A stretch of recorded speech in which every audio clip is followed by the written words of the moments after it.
നമസ്കാരം.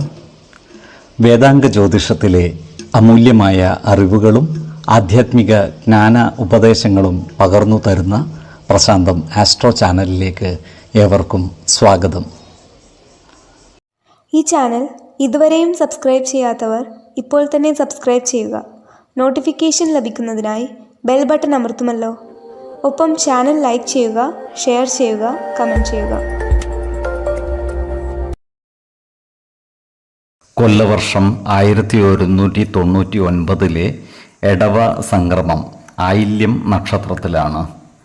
എടവം 1-ാം തീയതിയിലെ ഗ്രഹനില അനുസരിച്ച് മേടം രാശിയിൽ ബുധനും ശുക്രനും, എടവത്തിൽ സർവേശ്വരകാരകനായ വ്യാഴവും ആദിത്യനും, കർക്കിടകത്തിൽ ഗുളികനും, ചിങ്ങം രാശിയിൽ ചന്ദ്രനും, കന്നിയിൽ കേതുവും, കുംഭം രാശിയിൽ ശനിയും, മീനത്തിൽ കുജനും രാഹുവും സ്ഥിതി ചെയ്യുന്നു.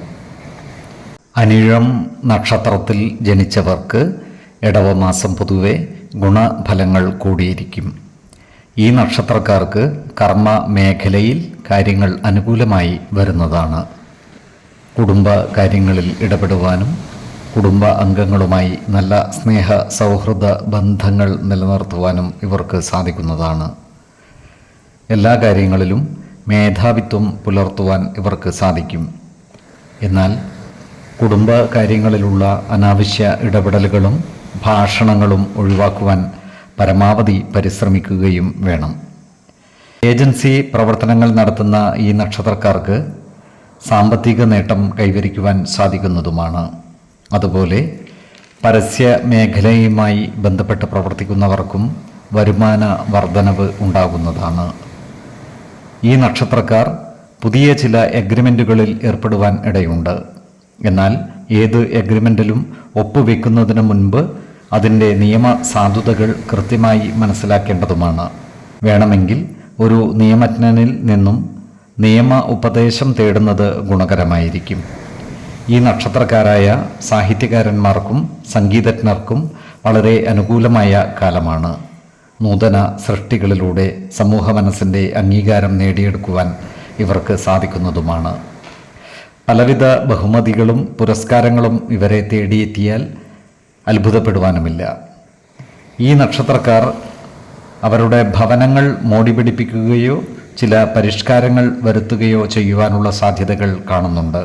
അതുപോലെ തന്നെ ഇവർ അവരുടെ വാഹനങ്ങൾ റിപ്പയർ ചെയ്യുവാനുള്ള സാധ്യതകളും കാണുന്നുണ്ട്. ഏതൊരു കാര്യം ചെയ്യുമ്പോഴും 2 വട്ടം ആലോചിച്ചു മുന്നോട്ട് നീങ്ങുന്നതാണ് ഗുണകരമാവുക. 3, 11, 27 തീയതികൾ അനുകൂലമാണ്. ഈ നക്ഷത്രക്കാർ ജനിച്ച സമയത്തെ അടിസ്ഥാനമാക്കിയുള്ള ജാതകത്തിലെ ലഗ്ന രാശിയുടെയും ലഗ്ന അധിപന്റെയും സ്ഥിതിയും ശുഭ പാപ ഭാവങ്ങളുടെ സ്ഥിതിയും ഓരോ രാശിയിലെയും ഗ്രഹങ്ങളുടെ സ്ഥിതിയും അനുസരിച്ച് ഇവരുടെ പൊതുഫലത്തിൽ ഏറ്റക്കുറച്ചിലുകൾ ഉണ്ടാകുവാനിടയുണ്ട്. കുടുംബ ദേവതകളെയും ഇഷ്ട ദേവതകളെയും ഉപാസിക്കുന്നത് ഇവർക്ക് ആയുരാരോഗ്യ സൗഖ്യമേകും. ഇഷ്ടദേവതാ മന്ത്രം 108 തവണ ദിനംതോറും ലിഖിത ജപം ചെയ്തു വരുന്നത് ഇവർക്ക് സർവ ഐശ്വര്യങ്ങളുമേകും. നല്ല വ്യക്തി സാധനകളോടെയും ഉപാസനകളോടെയും മുന്നേറിയാൽ സർവേശ്വരാനുഗ്രഹത്താൽ ഇവരുടെ സർവകാര്യങ്ങളും മംഗളകരമാകും. നന്ദി, നമസ്കാരം. ജ്യോതിഷരത്നം പ്രശാന്ത് കണ്ണൂർ.